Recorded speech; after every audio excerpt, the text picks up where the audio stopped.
Hello everybody, here we are with Frank Houtz. Frank is a Bible teacher, and Frank, say hello to the Torah Life audience. Hello, Torah Life audience. Frank, you've been teaching at Hebraic Root conferences for many years. You've written some good material. Can you give us your background a little and introduction to who you are? Well, I was kind of introduced to the Hebrew Roots movement by my father back in the 70s. He had been to, in the 60s, he'd been to some of the Fellowship of Contemporary, the Fellowship of Christian Jews, and he gained a whole lot of insight into Jewish things and into the Hebraic way of looking at Scripture, and so he brought that home.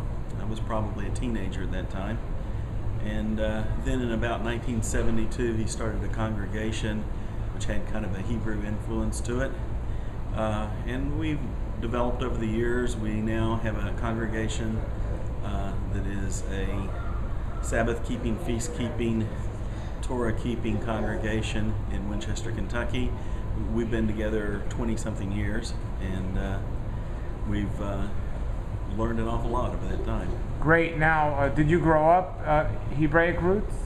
In some respects, yes. We were keeping Passover when I was a teenager, and I'm in my 50s now, so I've had a good exposure through most of my life to it. Well, we hear the word set apart, so I imagine your childhood and your life was set apart because you had kind of a different outlook as many Christians or Jewish people.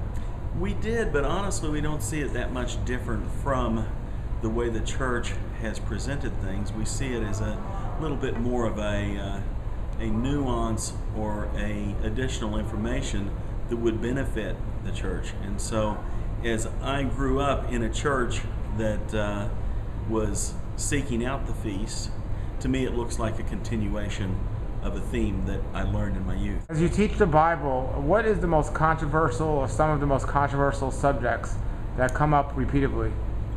Well, actually none of the things in the Bible are controversial. They're just misunderstood. And so what we're doing is we're trying to convey the message that is in our minds, no matter whether it's mine or yours. We're trying to convey a message and get the point that we have in our mind across to the other individual. That's what makes it controversial, because both of us are incapable of communicating the true desires of God.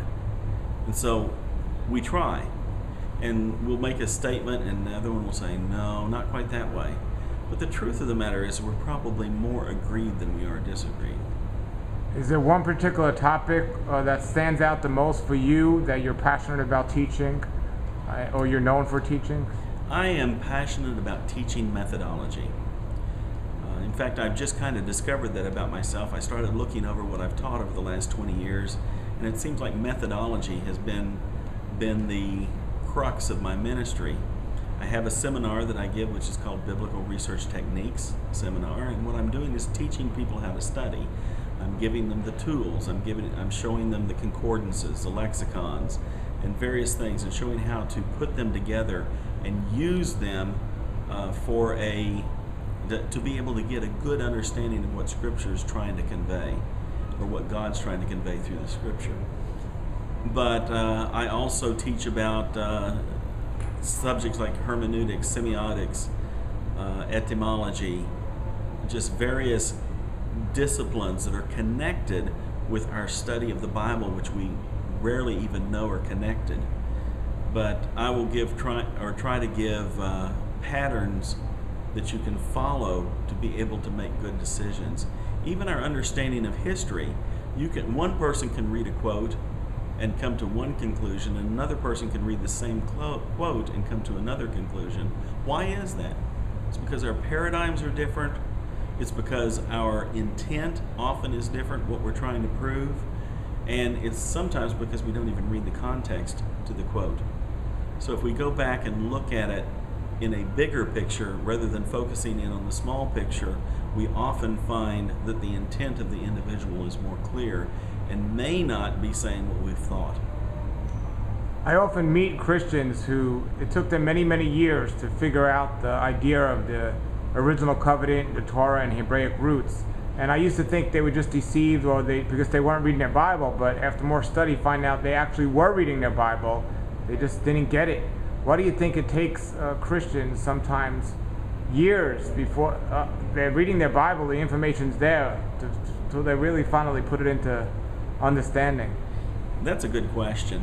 What really happens in our mind is when we get our definitions to words, we are taught the definitions not by someone reading a dictionary to us, or not by someone coming in and saying, this definition means. We learn our definitions by watching other people use the words and see how they use them.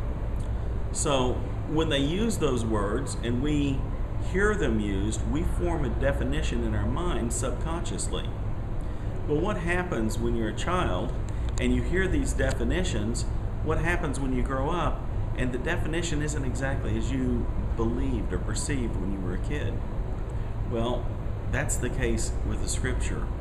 Often the definitions that we've got in our mind have been totally imposed upon us culturally. And when we start reviewing those words and their definitions, we discover that they didn't mean what we thought they meant. And the true essence of communication is my ability to convey the understanding that's in my head into your head so that you get the same concept. But the problem is, if our definitions are different, I can use those words all day long and it won't convey the message. Actually, though, God, in His wisdom, has put a blindness on us so that we will get a little bit of what He wants us to understand, and probably the major things that He wants us to understand. But He wants us to spend time with Him and reach out to Him to get those special tidbits of information. The real gold nuggets you have to find by digging in a mine. You don't find them just by brushing over the surface. And so God has made it to where we have to seek Him out, to actually seek out the understanding of Scripture. That is one of the things that I try to teach with my Biblical Research Techniques course, is how to use a proper method to dig a little deeper in what's in Scripture. If people want to get in touch with you, what's your website, or the best way for them to get in touch with you? My website is drybonesrestorationcompany.com, and you can contact me from that website. I have an email address that's on there where it just says contact, and if you click on that, it will send a message to me, or you can type in a message to me. And I also have information there about my ministry and things that we teach. And I have books that I have written that are for sale, as well as books that I recommend for Bible study. So I have several things on there, many articles that add the Hebraic nature to the New Testament. Great. And how many years now has it been you've been in this Messianic Hebraic roots walk? It probably started 40 plus years ago, maybe 42, somewhere around in there. Wow, and you said your parents were into it. Yes. Wow, that's great. My father spent many years from the early 60s. It wasn't even called the Messianic movement back then, and it started being called the Messianic movement in the 70s. But he was involved in that back then, so I've heard the shofar blast in my youth. And is there anything else you want to add before we end? No, nothing I can think of that you bring good questions to it. But I would really appreciate people looking at my stuff, and we want to bring a civil and balanced understanding of Scripture. I'm not perfect. Definitely can do things wrong, but I would like to add in whatever part that I can to the big picture. Great. Thank you very much, Frank. Thank you, Paul. Come out of the world, oh my people, seek the truth, avoid the evil, learn Yahweh's ways, Torah Life Ministries, come out of the world.